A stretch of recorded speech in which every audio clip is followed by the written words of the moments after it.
রাসূলুল্লাহ সাল্লাল্লাহু আলাইহি ওয়াসাল্লামের একজন সাহাবী ছিলেন যার নাম উসাইদ রাদিয়াল্লাহু তাআলা আনহু, উসাইদ বিন হুযাইর রাদিয়াল্লাহু তাআলা আনহু। তিনি একদিন রাতের বেলা নামাজ পড়ছিলেন এবং নামাজের মধ্যে তিনি কোরআন তেলাওয়াত করছিলেন। তো কোরআন তেলাওয়াত করতে গিয়ে তিনি সূরাতুল কাহফ তেলাওয়াত করা শুরু করলেন এবং তিনি যখন সূরা কাহফ তেলাওয়াত করছিলেন তখন তার পাশে রাখা তার ঘোড়া, যে বাহন ঘোড়া, এটা লাফালাফি করা শুরু করেছিল এবং তিনি খেয়াল করে দেখলেন যে তার মাথার উপরে সামিয়ানার মতো একখণ্ড মেঘের মতো কিছু একটা তার মাথার উপরে এসে তাকে ছায়া দিচ্ছে বা তাকে ঢেকে রেখেছে। তো যত এটা নিকটবর্তী হচ্ছিল ঘোড়া লাফালাফি তত বেড়ে যাচ্ছিল।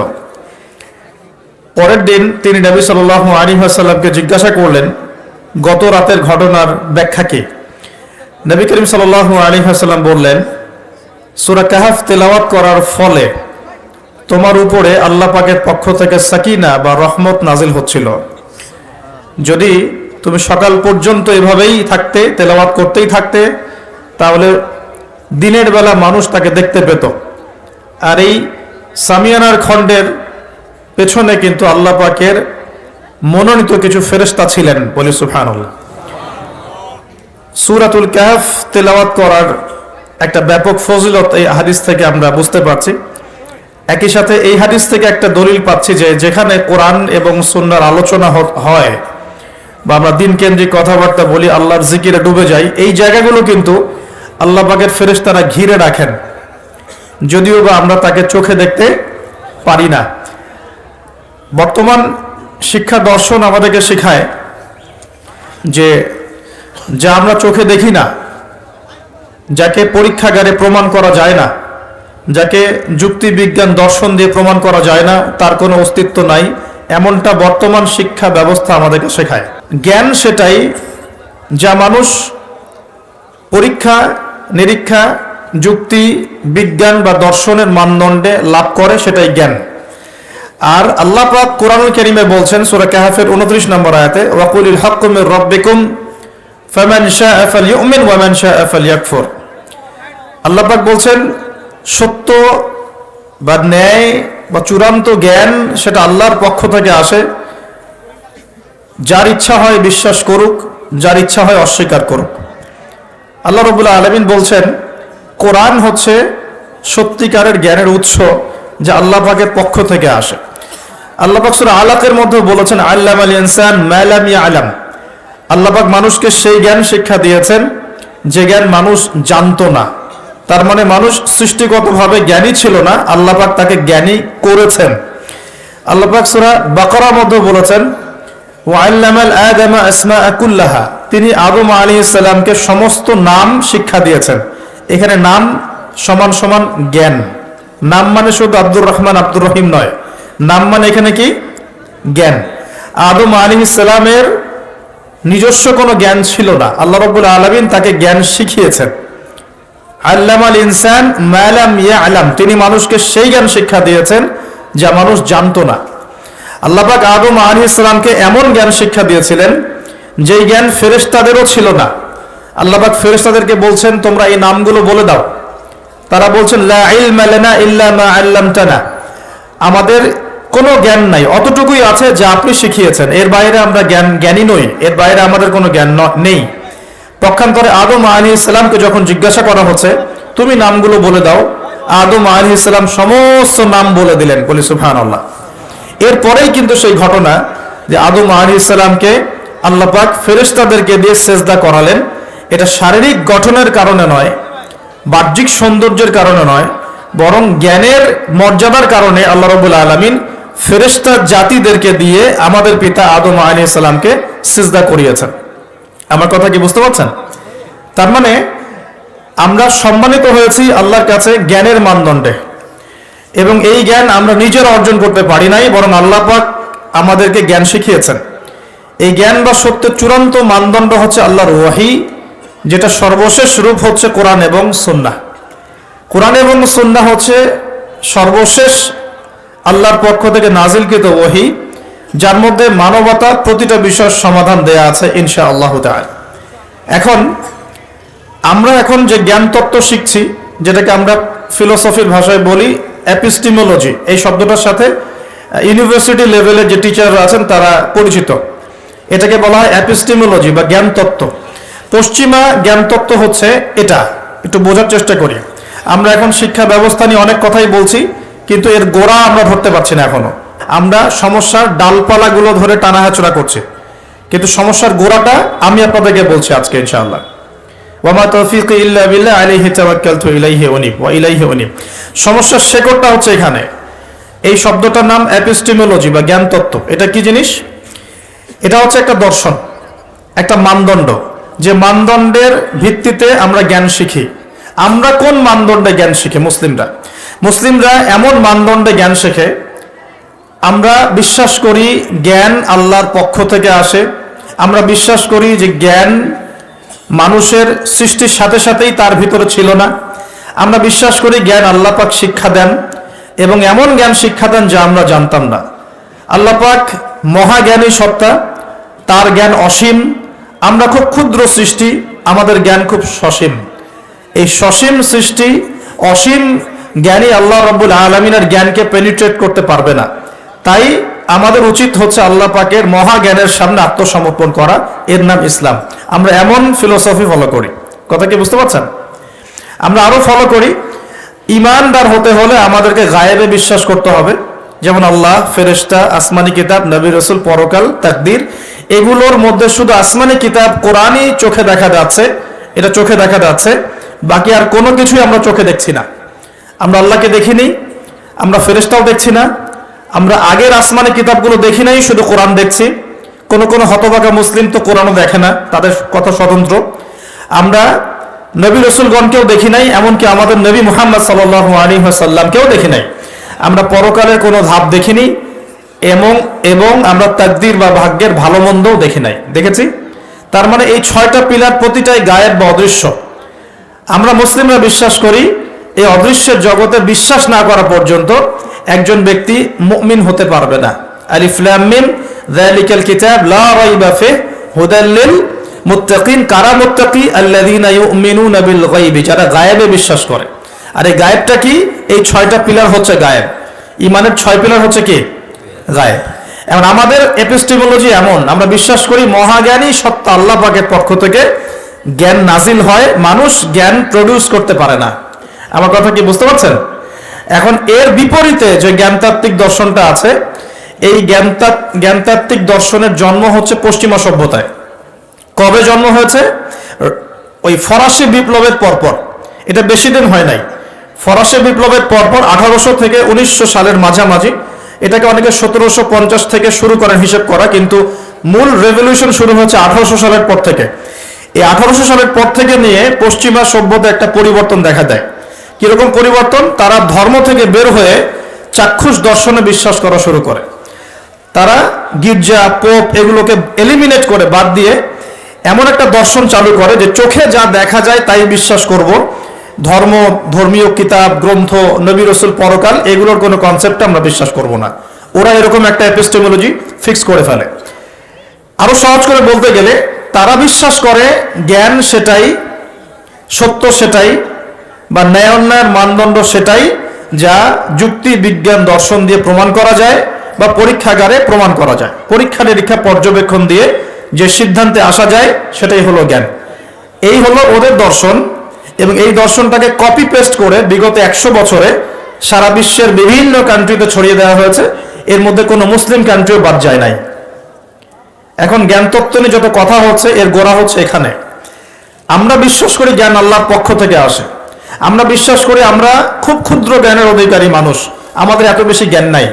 এমনকি আমরা তো নিজের আত্মাকেও ব্যাখ্যা করতে পারি না, আমরা আমাদের স্বপ্নকেও ব্যাখ্যা করতে পারি না, আমরা আমাদের ঘুমকে ব্যাখ্যা করতে পারি না, আমাদের সাথে আগামীকাল কি হবে আমরা সেটা জানি না। এত ক্ষুদ্র জ্ঞান নিয়ে আমরা কি আল্লাহ পাকের মহাজ্ঞানকে অতিক্রম করতে পারবো? পারা যাবে? পারা যাবে না। তাহলে আল্লাহ পাক যেগুলো নাজিল করছেন, ইমানের পিলার, ইসলাম, পরকাল, মিজান, পুলসিরাত, জান্নাত, জাহান্নাম, আত্মা, জিন জাতি, ফেরেশতা, যেগুলো আমরা চোখে দেখি না, এগুলোকে কি আমরা আমাদের ক্ষুদ্র জ্ঞানে ব্যাখ্যা করতে পারবো? পারবো না। কিন্তু তাদের দর্শনটা এমন, তারা মনে করে যে পরীক্ষা নিরীক্ষা যুক্তি বিজ্ঞান দর্শন দিয়ে যা পাবো সেটাই জ্ঞান। উদাহরণ দিয়ে বোঝাচ্ছি, তাহলে বুঝতে পারবেন। আমরা জিন জাতিকে বিশ্বাস করি, করি কিনা? করি কিনা? আমাদের সবার সাথে একটা করে জিন শয়তান আছে কি নাই? আছে। তবে এখনকার বিশ্বের বেশিরভাগ শয়তান কিন্তু পশ্চিমা সভ্যতায় থাকে। কথা কি বুঝতে পারছেন? আচ্ছা, তো আমরা জিন জাতিকে বিশ্বাস করি। আমাদেরকে যদি বলা হয় কেন বিশ্বাস করেন, এর পিছনে যুক্তি কি, বিজ্ঞান কি, দর্শন কি, আমরা বলবো যে আমরা যুক্তি বিজ্ঞান দর্শনের আলোকে জিন জাতিকে বিশ্বাস করি না। আমরা বিশ্বাস করি এই আলোকে আল্লাহ পাক বলেছেন ওয়া মা খালাকতুল জিন্না ওয়াল ইনসা ইল্লা লিয়াবুদুন। আল্লাহ পাক তার সর্বশেষ গ্রন্থ মহাগ্রন্থ আল কোরআনে বলেছেন সূরা জারিয়াতের 56 নম্বর আয়াতে, ওয়া মা খালাকতুল জিন্না ওয়াল ইনসা ইল্লা লিয়াবুদুন, আমি জিন আর মানব জাতিকে শুধুমাত্র আমার ইবাদত করার জন্যই সৃষ্টি করেছি। আল্লাহ পাক বলেছেন, আমি বিশ্বাস করি, এটাই আমার দর্শন। কারণ আমার জ্ঞান ক্ষুদ্র, আল্লাহর জ্ঞান অসীম। আমি যা জানি না আল্লাহ পাক সেটা জানেন। এই হলো আমাদের সহজ সরল দর্শন। অনেকে দর্শনটাকে বলতে পারে মৌলবাদী দর্শন, অনেকে বলতে পারে এটা হচ্ছে ধর্মান্ধ দর্শন। এই শব্দগুলো কি শোনেন এখন? এই শব্দগুলো এই কারণেই বলা হয় যেহেতু আপনি বলছেন যে আমি আল্লাহর কথা চোখ বন্ধ করে বিশ্বাস করি, এই কারণে তারা আপনাকে বলবে আপনি ধর্মান্ধ। কথাটা কি বুঝতে পারছেন? আর আমরা কোরআন এবং হাদিস ঘাটাঘাটি করে দেখছি, এরকম ধর্মান্ধ না হতে পারলে আপনি মুসলিম হতে পারবেন না। কথা কি বুঝতে পারছেন? আল্লাহ পাক যা বলেছেন চোখ বন্ধ করে বিশ্বাস করার নাম ইসলাম। এখানে প্রশ্ন করলে আপনি কি হয়ে যাবেন? আপনি কিন্তু আল্লাহ দ্রোহী হয়ে যেতে পারেন। এখন পশ্চিমারা বলছে যে জিন জাতিকে তারা বিশ্বাস করে না। কেন বিশ্বাস করে না? কারণ জিনকে আপনি যুক্তি দিয়ে প্রমাণ করতে পারবেন না, বিজ্ঞান দিয়ে এখনো প্রমাণ করতে পারেন নাই, কোনো দর্শন দিয়ে প্রমাণ করতে পারছেন না। এমনকি ল্যাবরেটরিতে বসে গবেষণা করেও আপনি জিনের অস্তিত্ব প্রমাণ করতে পারছেন না, পারছেন না, পারছেন না। এই কারণেই পশ্চিমারা এটাকে বিশ্বাস করবে না এবং ওদের আদলে গড়া কোনো শিক্ষা ব্যবস্থাই এটাকে স্বীকার করবে না। আমি কি বোঝাতে পারছি সমস্যার গোড়া কোথায়? সমস্যার গোড়াটা এই জ্ঞানতাত্ত্বিক দর্শনে, যেটাকে আমরা বলি এপিস্টেমোলজি। আমরা বলছি আমরা ফেরেশতায় বিশ্বাস করি, ফেরেশতায় বিশ্বাস করি। কেন বিশ্বাস করি? আমাদের উত্তর একটাই, আল্লাহ পাক বিশ্বাস করতে বলেছেন তাই করি। আল্লাহ পাক ঈমানের পিলারের মধ্যে ফেরেশতার কথা বলেছেন তাই করি। তার নবী মুহাম্মদ সাল্লাল্লাহু আলাইহি ওয়াসাল্লাম আমাদেরকে বিশ্বাস করতে বলেছেন, হাদিসে আছে, কোরআনে আছে, এই কারণে করি। এখন আপনার বিশ্বাসকে তারা বলতে পারে ধর্মান্ধ বিশ্বাস, মৌলবাদী কনসেপ্ট। এখন প্রশ্ন হচ্ছে তারা কেন বিশ্বাস করে না? উত্তর, ফেরেশতাকে আপনি পরীক্ষা নিরীক্ষা পর্যবেক্ষণের মাধ্যমে প্রমাণ করতে পারবেন না। ল্যাবরেটরিতে বসে ফেরেশতার অস্তিত্ব আপনি প্রমাণ করতে পারবেন না। আপনি কোনো যুক্তি বিজ্ঞান দর্শন দিয়ে ফেরেশতার অস্তিত্ব প্রমাণ করতে পারবেন না। এই জ্ঞান আল্লাহ পাক আপনাকে দেন নাই। এখানে জ্ঞানতাত্ত্বিক পার্থক্য। আমরা আল্লাহতে কেন বিশ্বাস করি, কেন ধর্মে বিশ্বাস করি? কারণ আমরা আল্লাহ রাব্বুল আলামিনকে অদৃশ্যে বিশ্বাস করি, না দেখেই বিশ্বাস করি, এবং আল্লাহ পাকের সর্বশেষ আসমানি কিতাব কোরআন এবং তার ব্যাখ্যা হাদিসে বিশ্বাস করি। এখানে আল্লাহ পাকের অস্তিত্ব আল্লাহ পাক জানান দিয়েছেন, আমরা বিশ্বাস করি। তারা বিশ্বাস করে না কেন? কারণ তাদের দর্শন হচ্ছে আল্লাহকে দেখা যায় না, তাই বিশ্বাস করি না। ফেরেশতাদেরকে দেখা যায় না, বিশ্বাস করি না। আত্মাকে দেখা যায় না কিন্তু বিশ্বাস করে। স্বপ্ন এর ব্যাখ্যা করা যায় না, কোনো কোনো ক্ষেত্রে বিশ্বাস করে। তারা কবরের আযাব, পরকাল, জান্নাত, জাহান্নাম, মিজান, পুলসিরাত এগুলোতে বিশ্বাস করে না, কারণ এগুলোকে আপনি ল্যাবে প্রমাণ করতে পারছেন না। এই জ্ঞানতাত্ত্বিক পার্থক্যের কারণেই এখনকার যে জ্ঞান চর্চার জগৎগুলো বা শিক্ষাক্ষেত্রগুলো, এগুলো দুই ভাগে ভাগ হয়ে গেছে। এক ভাগ আল্লাহ পাকের ওহীতে বিশ্বাসী আস্তিক এবং আনুগত্যশীল শিক্ষা ব্যবস্থা, আরেকটা হচ্ছে আল্লাহ পাকের অস্তিত্বে অবিশ্বাসী নাস্তিক এবং কুফরি শিক্ষা ব্যবস্থা। আমি কি বোঝাতে পারছি? আমি কি বোঝাতে পারছি? এই দুই ভাগে এটা ভাগ হয়ে গেছে। এই দুই ভাগে কি হয়েছে? ভাগ হয়ে গেছে। এখন কোরআন এবং সুন্নাহ ভিত্তিক শিক্ষা ব্যবস্থায় কিন্তু মানব জীবনের সমস্ত সমস্যার সমাধান আছে। কিন্তু এখানে গিয়ে আমরা কোরআন সুন্নাহকে হাতে নিয়ে বৈষয়িক বিষয়গুলোকে চ্যালেঞ্জ করতে ব্যর্থ হয়েছে। কোনো কোনো ক্ষেত্রে কোরআন সুন্নাহকে হাতে নিয়ে আমরা অর্থনীতিকে চ্যালেঞ্জ করতে পারছি না, রাজনীতিকে চ্যালেঞ্জ করতে পারছি না, বিজ্ঞানকে চ্যালেঞ্জ করতে পারছি না, প্রযুক্তিকে চ্যালেঞ্জ করতে পারছি না। কিন্তু কোরআন সুন্নাহ আমাদের হাতে আছে। এটা আমাদের সমস্যা, এটা কোরআন সুন্নাহর সমস্যা নয়। এটা কাদের সমস্যা? এটা আমাদের ব্যর্থতা বা আমাদের সমস্যা যে আমরা কোরআন সুন্নাহকে হাতে নিয়েও কোনো কোনো ক্ষেত্রে চলমান বিশ্বের সংকট মোকাবেলা করতে পারছি না। এটা কিন্তু সত্য কথা।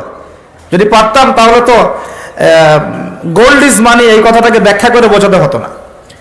অনেকদিন আগে যখন বলেছিলাম যে পেপার মানি অরিজিনাল ইসলামিক কারেন্সি না, অনেক ট্রলের শিকার হয়েছে এবং এখনো হচ্ছে, কিন্তু এখনো বোঝাতে ব্যর্থ হচ্ছে আমরা যে গোল্ড ইজ মানি। তো কোরআন সুন্নাহর মধ্যে কিন্তু হেদায়েত এটা আছে, তারপরে কেন বুঝতে পারলো না? বিকজ এটাকে হাতে নিয়ে সে অর্থনীতি চ্যালেঞ্জ করতে পারে নাই। তো আমরা এখানে কমপ্লিট কোড অফ লাইফ পেয়েও চলমান বিশ্বের সংকটগুলো অনেক ক্ষেত্রে মোকাবেলা করতে পারছি না। আর এদের উদ্দেশ্য কি? এই কুফরি যেটা দর্শন, যেটা আল্লাহর অস্তিত্বে বিশ্বাস করে না, পরকালে বিশ্বাস করে না, ফেরেশতায় বিশ্বাস করে না, চাক্ষুষ যা দেখে এর বাইরে কিছুই বিশ্বাস করে না, এই শিক্ষা দর্শনের উদ্দেশ্য হচ্ছে শুধুমাত্র দুনিয়ার কনস্ট্রাকশন, দুনিয়ার ইকোনমিক্স, দুনিয়ার পলিটিক্স, দুনিয়ার ফাইন্যান্স, দুনিয়ার প্রযুক্তি, অনলি দুনিয়া, পরকালীন কোনো চেতনা এদের মধ্যে আপনি পাবেন না। এই দুটো একটা পার্থক্য। আল্লাহ পাক এখানে বলছেন ইহকালের জীবনটা খুবই ক্ষুদ্র, যেটা এতই ছোট যে সমুদ্রের মধ্যে আঙ্গুল ডোবালে যতটুকু পানি হাতে লেগে থাকে এটা দুনিয়া, বাকি মহাসাগরটা হচ্ছে আখেরাত। আর এই আখেরাতে মুক্তি দিবে কোরআন সুন্নাহ ভিত্তিক শিক্ষা ব্যবস্থা। আর আপনি যখন কুফরি বা দুনিয়াবি দর্শন কেন্দ্রিক শিক্ষা ব্যবস্থাতেই পড়ে থাকবেন, তখন এটা দুনিয়ায় ফায়দা দিবে, পরকালে কিন্তু কোনো ফায়দা দিবে না। এখানে একটা প্রশ্ন আসবে, তাহলে কি আমরা দুনিয়াবি শিক্ষা ব্যবস্থায় শিক্ষিত হব না? উত্তর হচ্ছে অবশ্যই হব, অবশ্যই হব। তবে কোরআন এবং সুন্নাহর শিক্ষার মানদণ্ড ঠিক রেখে তারপরে আমি দুনিয়াবি শিক্ষার বিষয়গুলোর দিকে ফোকাস করব। ইসলামের প্রারম্ভিক যুগে, সোনালী যুগে এই বিশ্বকে মুসলিমরা যা দিয়েছে, গণিতের কথা বলেন, জ্যোতির্বিজ্ঞানের কথা বলেন, মেডিকেল সায়েন্সের কথা বলেন, হ্যাঁ, বায়োলজির কথা বলেন, ফিলোসফির কথা বলেন, ইকোনমিক্সের কথা বলেন, বা এই যে আমরা বলি ভূগোলের কথা বলেন, অঙ্কশাস্ত্র বলেন, অ্যালগোরিদম বলেন, প্রতিটা সেই ডিপার্টমেন্ট যার উপর ভিত্তি করে এখনকার সভ্যতা দাঁড়িয়ে আছে, এগুলো মুসলিমদের হাতে এই পৃথিবী দেখেছে, অমুসলিমদের হাতে দেখে নাই। ওই সময়কার মুসলিমরা কি পিছিয়ে পড়েছিলেন? জি না, ওই সময়কার মুসলিমরা আমাদের চাইতে বেশি এগিয়েছিলেন। তারা কোরআন এবং সুন্নাহকে গবেষণা করে চলমান বিশ্বের সমস্ত সমস্যার সমাধান দিচ্ছিলেন। কিন্তু আমরা এখন কোরআন সুন্নাহকে হাতে নিয়ে চলমান বিশ্বের প্রতিটা ডিপার্টমেন্ট নিয়ন্ত্রণ করতে পারছি না। এটা আমাদের ব্যর্থতা, এটা কোরআন সুন্নাহর ব্যর্থতা নয়। এখানে সলিউশনটা কি, এটা বলে আমি আগে সামনে যাব। এখানে মূল বিষয়টা হচ্ছে যে আল্লাহ রাব্বুল আলামিন আমাদেরকে সৃষ্টি করেছেন একটা বিশাল উদ্দেশ্য নিয়ে, সেটা হলো ওয়ামা খালাকতুল জিন্না ওয়াল ইনসা ইল্লা লিয়াবুদুন। আল্লাহ পাক আমাদেরকে সৃষ্টি করেছেন যাতে আমরা তার ইবাদত করি। ইবাদত করার জন্য আমাদের দরকার কিছু গাইডেন্স। এই গাইডেন্স আল্লাহ পাক দিয়েছেন কোরআনে এবং হাদিসে। প্রয়োজন একজন শিক্ষকের, মহান শিক্ষক দিয়েছেন মুহাম্মদ রাসূলুল্লাহ সাল্লাল্লাহু আলাইহি ওয়াসাল্লামকে, যাকে দেখে শিখতে হবে। আমরা তাকে দেখছি না, তার সাহাবীরা তাকে দেখেছেন, তার পরের জেনারেশন সাহাবীদেরকে দেখেছেন, তারপরের জেনারেশন তাবেঈদেরকে দেখেছেন। এভাবে আস্তে আস্তে আস্তে আস্তে এই জ্ঞানটা চলে আসছে। এখন আমরা উলামায়ে কেরামকে দেখছি যারা কোরআন এবং সুন্নাহকে ব্যাখ্যা করছেন এবং এর আলোকে যুগ এবং জিজ্ঞাসার জবাব দেওয়ার চেষ্টা করছেন। এখন আমার সামনে কোরআন সুন্নাহ কিন্তু স্পষ্ট আছে, এবং কোরআন এবং সুন্নাহে শুধুমাত্র এক কেন্দ্রিক সমাধান দেয়া নাই, মানুষের জীবনের প্রতিটা ডিপার্টমেন্টের সমস্যার সমাধান এখানে দেয়া আছে।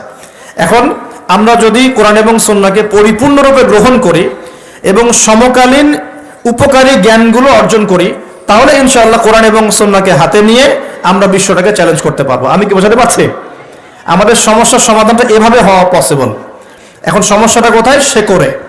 শেকড়েই আমরা কুফরি একটা মন্ত্র তন্ত্র চর্চা করছি, যে আমরা যা দেখি না তাকে বিশ্বাস করি না। এটাই সমস্যা।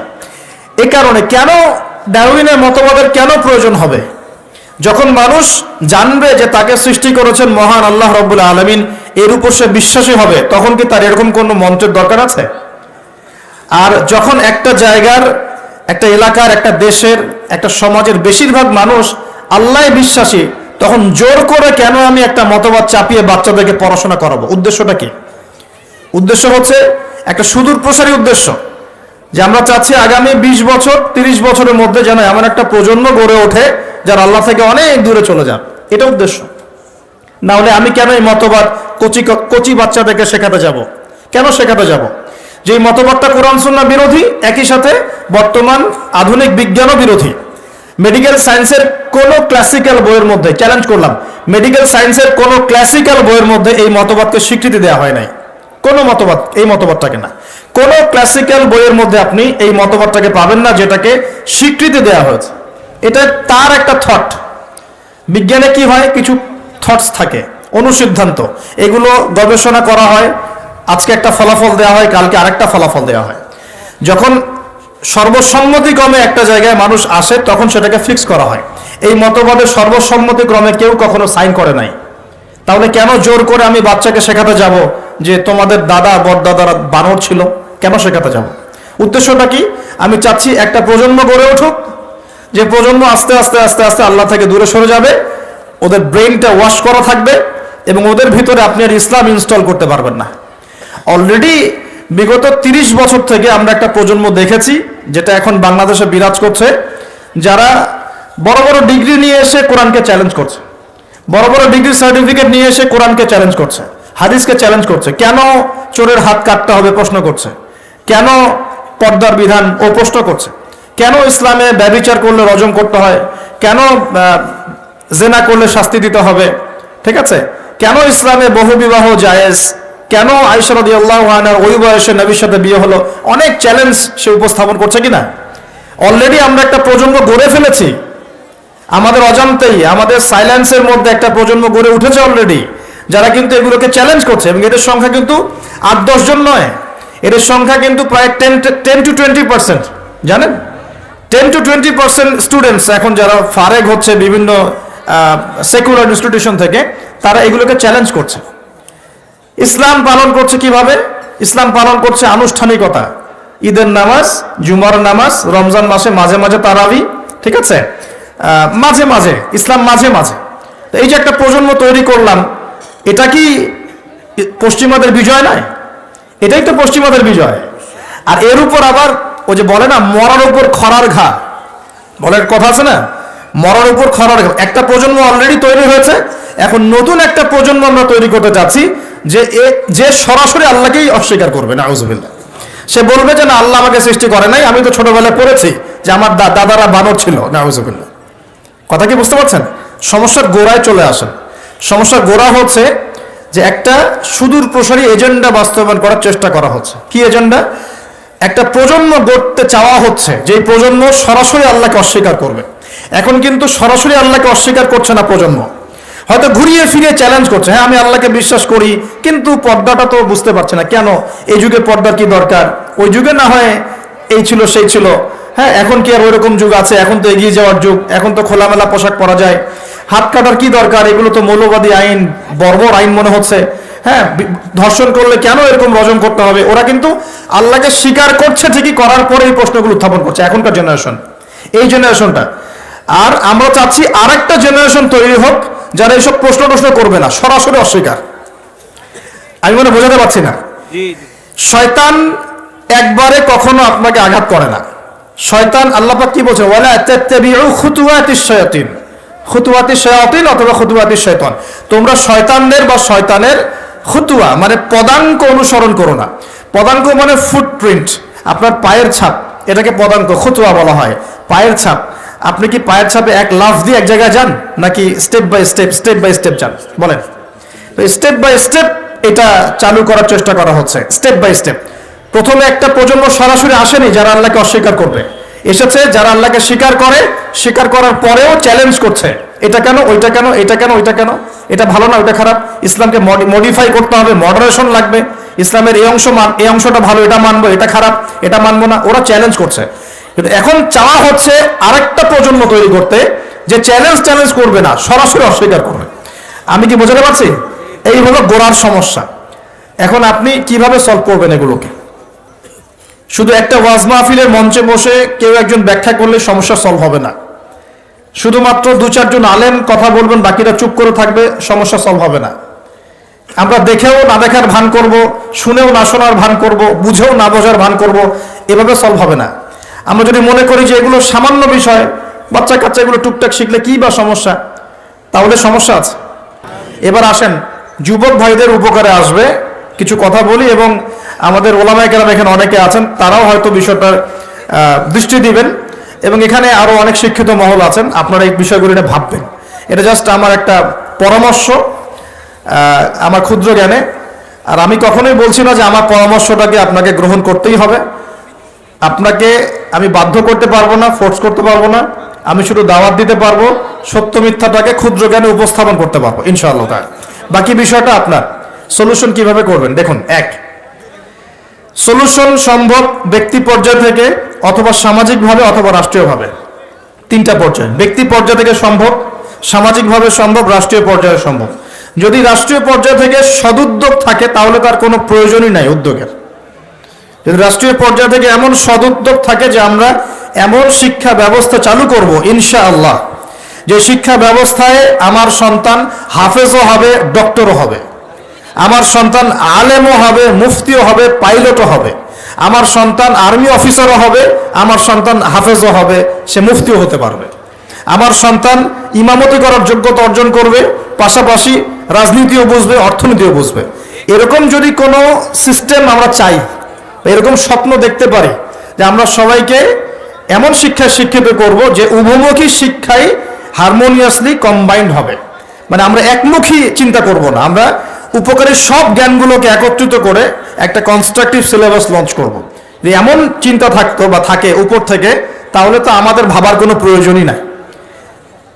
কিরকম হবে তাহলে ফলাফল? মনে করেন আমার ছেলে ক্লাস 1 থেকে নিয়ে ক্লাস 10 পর্যন্ত পড়েছে এবং এখানে সে ইংরেজি পড়েছে, বাংলা পড়েছে, মুক্তিযুদ্ধ পড়েছে, হ্যাঁ, দেশের ঐতিহ্য জেনেছে, ইতিহাস পড়েছে, আইসিটি পড়েছে, সব কিছুই পড়েছে মাশাআল্লাহ। পাশাপাশি সে এই 10 বছরে 10 পারা কোরআন হিফজ করতে পারবে, এই 10 বছরে মিনিমাম সে 1000 হাদিস পড়তে পারবে, এই 10 বছরে সে আকীদার বইগুলো পড়তে পারবে, ফিকহের প্রামাণ্য বইগুলো পড়তে পারবে, সে আরবি ল্যাঙ্গুয়েজ শিখবে, এবারত পড়ার যোগ্যতা অর্জন করবে। ফিউচার যখন বড় লেভেলে সে যাবে তখন সে তার লাইফটাকে ভাগ করে নেবে ঠিকই, কিন্তু ইসলামের ভিত্তির জ্ঞানটা তার মধ্যে থেকে যাবে। আমি মনে বুঝাতে পারছি না? সলভ কিভাবে করতে পারে? উপর লেভেল থেকে হলে তো কোনো কথাই নাই, যদি সদুদ্যোগ থাকে। কি রকম সদুদ্যোগ? আমি একটা পরামর্শ দিচ্ছি যে আমরা আমাদের বাচ্চাদেরকে বাংলা শেখাবো, আরবি শেখাবো, ম্যাথ শেখাবো, সবই শেখাবো ফ্রম ডে 1, প্লে গ্রুপ থেকে শুরু করে। কিন্তু একই সাথে আমরা কোরআন শেখাবো, একই সাথে আমরা নবী সাল্লাল্লাহু আলাইহি ওয়াসাল্লামের সুন্নত শেখাবো, একই সাথে আমরা নামাজ শেখাবো, ইসলামিক নীতি নৈতিকতা শেখাবো, আমরা দেশপ্রেম শেখাবো, আমরা কালচার শেখাবো, কিভাবে সভ্য হতে হয় শেখাবো, কিভাবে ভালো করে কথা বলতে হয় শেখাবো, কিভাবে সামাজিক হতে হয় শেখাবো, কিভাবে শরীর চর্চা করতে হয় শেখাবো, কিভাবে ভালো খেতে হয় শেখাবো। ওকে ছোটবেলা থেকে গড়া সম্ভব কিনা? এটা কি পসিবল না ইম্পসিবল? এই স্বপ্নটা দেখা কি যৌক্তিক না অযৌক্তিক? এই স্বপ্নটাকে বাস্তবায়ন করা সম্ভব না অসম্ভব? কি মনে হয় আপনাদের? 1 বছরের মধ্যে সম্ভব, ওনলি 1 বছরের মধ্যে, 1 বছরের মধ্যে এরকম সিস্টেম লঞ্চ করা সম্ভব ইনশাআল্লাহ তাআলা। আমি গর্ব করে বলছি না, 3 ঘন্টার মধ্যে প্লে থেকে নিয়ে আপনাকে আমি 5 পর্যন্ত এই 7টা ক্লাসের জেনারেল এবং ইসলামিক সিলেবাস একত্রিত করে আপনাকে একটা লঞ্চ করে দিতে পারবো ইনশাআল্লাহ। 3 ঘন্টা সময় লাগবে ইনশাআল্লাহ, উইদিন 3 আওয়ার্স। এই 3 ঘন্টার মধ্যে প্রতিটা ক্লাসের মধ্যে তারা ইংলিশ মিডিয়াম ব্যাকগ্রাউন্ডের ইংরেজি শিখবে, বাংলা মিডিয়াম ব্যাকগ্রাউন্ডের বেঙ্গলি শিখবে, তারা ম্যাথামেটিক্স তো শিখবেই, আইসিটি বা যে তথ্য প্রযুক্তি বলেন, সাধারণ জ্ঞান, এগুলো শিখবে। পাশাপাশি ইসলামিক সিলেবাসে অ্যারাবিক, কোরআনের প্রারম্ভিক জ্ঞান, নবীর সুন্নত, আদব কায়দা, নীতি নৈতিকতা, নামাজ পড়া, ওযু করা, এই পুরো জিনিসটাকে সিলেবাস ওয়াইজ ফর্ম করা সম্ভব। 3 ঘন্টা লাগবে আবার ইনশাআল্লাহ, 3 ঘন্টা লাগবে। এটা 1 বছরের মধ্যে সম্ভব, পুরো শিক্ষা ক্ষেত্র ঢেলে সাজানো। 1 বছর সময় লাগবে না ইনশাআল্লাহ তাআলা, বিশ্বাস করেন। এটা স্বপ্ন না, এটা বাস্তব। আজকে স্বপ্ন দেখছি, ইনশাআল্লাহ একদিন বাংলার মাটিতে বাস্তব হবে ইনশাআল্লাহ তাআলা। যদি উপর থেকে সদুদ্যোগ থাকে তাহলে কোনো কথাই ছিল না, কিন্তু উপরে তো চাপ দেওয়ার মতো ক্ষমতা আমাদের কাছে আছে। আমরা উপরে দাওয়াত পেশ করতে পারি যে দেখুন, আমরা সবাই মুসলিম, আমাদের সবার সন্তান আমাদের সন্তান, আমরা সবাই বাঙালি, এই দেশটা আমাদের, এই জাতি আমাদের। আমরা কখনোই চাইবো না আমাদের সন্তানরা নষ্ট হয়ে যাক, আমরা চাইবো না আমাদের সন্তানরা শিখুক বানর থেকে আমরা হয়েছি, আমরা চাইবো না আমাদের সন্তানরা ভুল ইতিহাস শিখুক, আমরা চাইবো না আমাদের সন্তানরা সমকামিতা শিখুক, আমরা চাইবো। আমরা কখনোই চাইবো না আমাদের সন্তানরা জেনা করা শিখুক, নগ্নতা শিখুক, এগুলো আমরা চাইবো না। এগুলো কারা চায়? যারা এই জাতিটাকে ধ্বংস করতে চায়, এরা চায় এটা। আমি যদি সত্যিকার অর্থেই জাতির কল্যাণকামী হয়ে থাকি, আমাকে সবার জন্য ভাবতে হবে। তো এরকম যদি এডুকেশন প্যাটার্নটাকে একটু ঢেলে সাজানো যায়, এটাকে শেকড় থেকে উপরে ফেলার প্রয়োজন হবে না, একটু ঢেলে সাজাতে হবে খালি। ইসলামিক এডুকেশন এবং জেনারেল এডুকেশনটাকে জাস্ট কম্বিনেশন দরকার, একটা সুন্দর কম্বিনেশন। তখন দেখবেন আপনি বিসিএস ক্যাডারও হয়েছেন, এদিকে আপনি ইনশাআল্লাহ তাআলা ইনশাআল্লাহ হাফেজও হতে পারবেন, কোরআন বুঝতেও পারবেন, ইমামতিও করতে পারবেন, আপনি দাওয়ার কাজও করতে পারবেন ইনশাআল্লাহ। আমরা অনেক মুসলিম কান্ট্রিতে দেখেছি পাইলট যারা প্লেন এয়ারক্রাফট চালায়, অনেক পাইলট হাফেজ, অনেক ডক্টর তারা মুফতি, অনেক ইঞ্জিনিয়ার তারা মাশাআল্লাহ এদিকে ইফতাও কমপ্লিট করে ফেলেছেন। এরকমও পড়াশোনার সিস্টেম আছে, একটু খোঁজ নিয়ে দেখেন, মালয়েশিয়ায় দেখেন, মদিনায় দেখেন, সৌদিতে দেখেন, মিশরে দেখেন, দেখবেন এরকম সিস্টেম দিয়েছে তারা, general education Islamic education combination করে এমন একটা প্রজন্ম দাঁড় করিয়েছে যে যারা জেনারেল শিক্ষিত মাশাআল্লাহ তারাও ইসলামের প্রতি সুধারণা রাখে, নামাজ পড়ে, কোরআন তেলাওয়াত করে, আর কিছু করুক না করুক দিন ইসলামের বেসিক জিনিস পালন করে। এটা কি ভালো না? এতে করে কি একটা জাতির মানে যারা জনগণ তারা কি সুনাগরিক হবে না? এতে দেশের কল্যাণ না? এটা কি দেশের সম্পদ না? অ্যাসেট। অনেক বিজ্ঞানী আছে মুসলিম কান্ট্রির মধ্যে যারা হাফেজে কোরআন, যারা হাদিসের মুহাদ্দিস, তারা ইফতা করেছেন, দাওরা দিয়েছেন, মানে বড় বড় লেভেলে গিয়েছেন, পিএইচডি করেছেন, এমবিএ করেছেন, এদিকে এমফিল করেছেন, কিন্তু এদিকে আবার সায়েন্টিস্ট, এদিকে আবার মেডিকেল সায়েন্সে আছেন, এদিকে ইঞ্জিনিয়ারিং আছেন, এদিকে পাইলট, এদিকে আর্মি অফিসার, এরকম বহু মানুষ আছে। এটাই শিক্ষা। শিক্ষা মানে কম্বিনেশন। আমরা এখন এটাকে টুকরা টুকরা করে বিভক্ত করে ফেলছি। কিরকম করে? যেমন করে আমরা মুসলিম উম্মাহকে এখন দলে দলে ভাগ করেছি এইভাবে, ঠিক এইভাবেই আমরা শিক্ষাটাকে বিভক্ত করে রেখে দিয়েছি। হ্যাঁ, একটা লেভেলে যাওয়ার পরে মানুষ তার ক্ষেত্র বেছে নিবে, সেটা আলাদা। সেটা কমসে কম অনার্স লেভেলের পরে গিয়ে, তারপরে আপনি ডিফারেন্ট সেক্টর চালু করতে পারেন। যে আমি অনার্স পর্যন্ত এগুলো কম্বিনেশনে পড়েছি, এখন আমি পিএইচডি করছি ইকোনমিক্সে, এখন পিএইচডি করছি আমি পলিটিক্যাল সায়েন্সে, ইন্টারন্যাশনাল রিলেশনশিপসে, আমি ইত্যাদি ইত্যাদি। এটা সম্ভব। যদি এখন প্রশ্ন ওঠে যে উপর থেকে তো কোনো উদ্যোগ যদি না থাকে তাহলে আপনি কি করবেন? এভাবেই ছেড়ে দিবেন আপনার প্রজন্মকে? তাহলে দ্বিতীয় ক্ষেত্রটা হচ্ছে সামাজিকভাবে কিছু উদ্যোগ নিতে হবে। সামাজিকভাবে উদ্যোগ কেমন? দুটো অপশন হতে পারে আমার পরামর্শ। এক, যে ইনস্টিটিউশনগুলো আমরা করেছি, অনেক মাদ্রাসা করেছেন আলহামদুলিল্লাহ, অনেক স্কুল করছেন কিনা? মাদ্রাসা করছেন, স্কুল করছেন, কেউ কলেজ করছেন, কেউ মক্তব চালু করছেন, অনেকভাবে আপনারা কাজ করার চেষ্টা করছেন, ঠিক আছে। যেগুলো গড়ে তুলেছেন অলরেডি, এগুলোর মধ্যে সিলেবাসে পরিবর্তন নিয়ে আসার চেষ্টা করুন। সিলেবাসে কম্বাইন্ড এডুকেশন নিয়ে আসার চেষ্টা করুন। এখানে জেনারেলকে বাদ দিয়ে শুধু ইসলামিক পড়লেও যেমন বিশ্বকে চ্যালেঞ্জ করা যাচ্ছে না, একইভাবে শুধুমাত্র ইসলামিকটা পড়ে জেনারেলটাকে আলাদা করে ফেললেও কিন্তু আমাদেরকে বিশ্ববাসী মূল্যায়ন করছে না। কথা কি বুঝতে পারছেন? দুটোর মধ্যে সমন্বয় দরকার। আর এই সমন্বয় করলে আমরা কিন্তু ফাসেক হয়ে যাব না।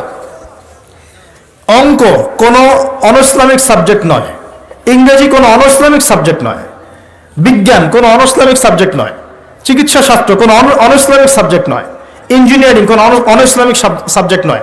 এগুলো কি, এই জ্ঞানগুলো কি আমরাই মানে প্রডিউস করেছি, না এই জ্ঞান আল্লাহ আমাদেরকে দিয়েছিলেন? বলেন তো। আপনি যদি কোরআন পড়লে দেখবেন কোরআনকে 3 ভাগে ভাগ করতে পারবেন, যার একটা বড় অংশে থাকবে হিস্ট্রি বা ইতিহাস। তাহলে ইতিহাস শাস্ত্র কি জায়েজ না না জায়েজ? হিস্ট্রি জানা কি খারাপ না ভালো? বিশ্বের ভূ রাজনৈতিক প্রেক্ষাপট জানবো, এটা কি জায়েজ না না জায়েজ? আমি যদি না জানি পুরো বিশ্বে কি চলছে, আমি কেমন করে ইসলামকে নিয়ে আগাবো বলেন? অর্থনীতি একটা জায়েজ সাবজেক্ট না জায়েজ সাবজেক্ট? ইকোনমিক্স যদি আমি না বুঝি তাহলে আমি ব্যাংকিং সিস্টেম, ফাইন্যান্স কেমন করে লঞ্চ করব, কিভাবে আমি এটাকে ডিল করব? এখানে একটা শুরু থেকেই সমস্যা হয়ে আসছে।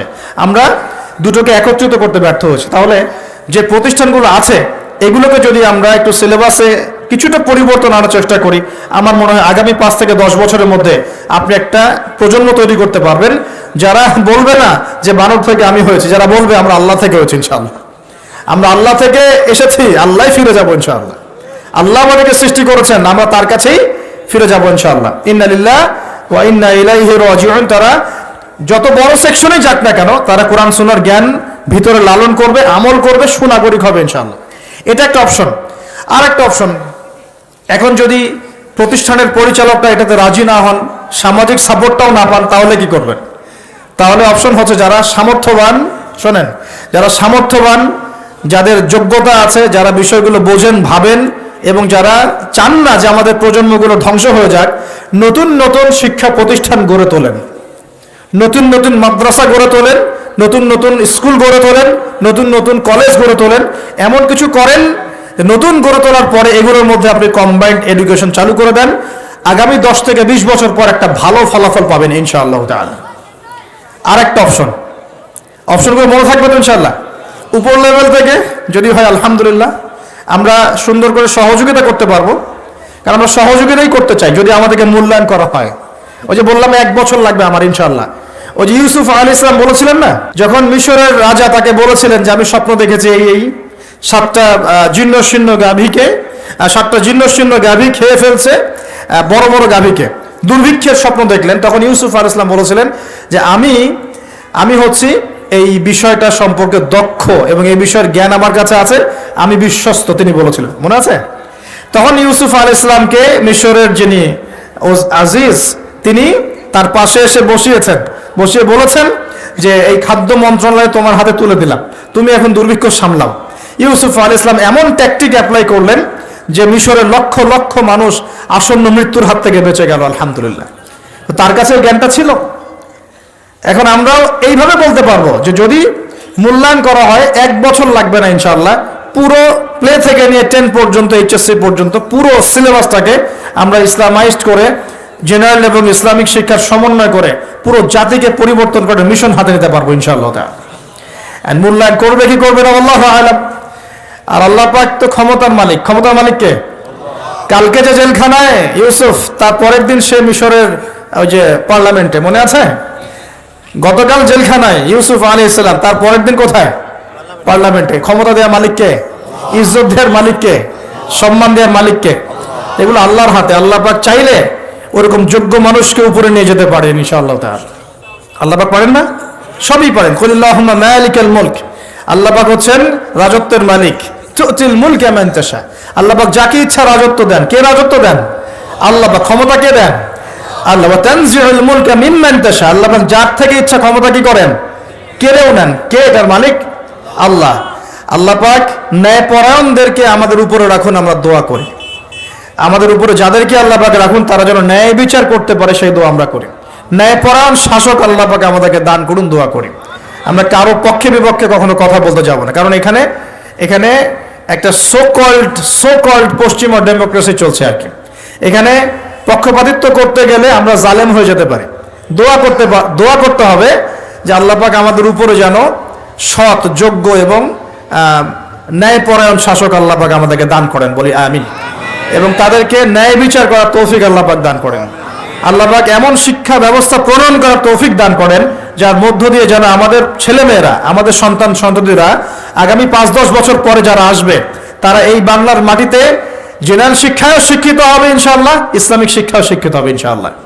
তারা মসজিদের ইমামও হবে, অর্থনীতির বিষয়ে বুঝবে। তারা ডক্টরও হবে, হাফেজও হবে, তারা ইঞ্জিনিয়ারও হবে ইনশাআল্লাহ। এদিকে দেখবেন সে দিনের বেসিক জ্ঞান অর্জন করে মোটামুটি মিশকাত দাওরা পর্যন্ত পড়ে ফেলেছে ইনশাআল্লাহ। তার সম্ভব, এটা অসম্ভব কিচ্ছু না। একটা 4 বছরের বাচ্চা মিনিমাম 200টা শব্দ মুখস্থ করতে পারে। 4 বছরের বাচ্চা। একটা 5 থেকে 6 বছরের বাচ্চা একই সাথে 3টা ল্যাঙ্গুয়েজ শিখতে পারে। 4 থেকে 6 বছরের বাচ্চা। এটা পড়েন, প্যারেন্টিং সম্পর্কে পড়েন, এডুকেশন সিস্টেম নিয়ে ঘাটাঘাটি করেন। বড় বড় কান্ট্রিগুলোর দিকে তাকান।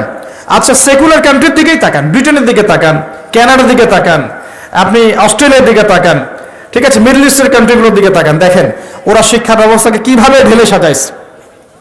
ওরা শুধু একমুখী শিক্ষা চাচ্ছে না। উত্তর কোরিয়ার নাম শুনেছেন কিনা? আচ্ছা, চায়নার কথা বলি। উত্তর কোরিয়া পরে চাইনিজদের মধ্যে কি কোরআন আছে? তাহলে সারা বিশ্বের ব্যবসা এবং টেকনোলজি, প্রযুক্তি, হ্যাঁ, এই যে ইলেকট্রনিক ডিভাইসগুলো সবকিছু ওদের নিয়ন্ত্রণে কেমন করে? পরিশ্রম। কারণটা কি? পরিশ্রম, জ্ঞান, ওই সেকশনে তারা যোগ্যতা অর্জন করেছে। এখন যদি চায়নার মানুষরা, আল্লাহ কবুল করে, যদি চায়নার মানুষরা দেখা যায় যে আগামী 10-20 বছর পর এরা বেশিরভাগই মুসলিম হয়ে গেল, কথার কথা, তাহলে ওদের ওই জ্ঞানটা, বৈষয়িক সেই জ্ঞানটা আর ইসলামিক এই ইমান যখন একত্রিত হবে, ওরা শক্তিশালী হবে না? ওরা কিন্তু তখন বেশি শক্তিশালী হবে। কথা কি বুঝতে পারছেন? মনে করেন উত্তর কোরিয়া, ওরা এখন খালি পারমাণবিক মিসাইল বানায়, খেয়াল করছেন কি? ওটা দিয়ে আমেরিকাকে ভয় দেখায়। তো আল্লাহ যদি কবুল করেন, ওরা যদি বেশিরভাগ মানুষ আগামী 20 বছর পর মুসলিম হয়ে যায়, ওরা শক্তিশালী হবে না আমরা? এটা বুঝতে হবে যে মানুষের জ্ঞানকে অবমূল্যায়ন করা যাবে না।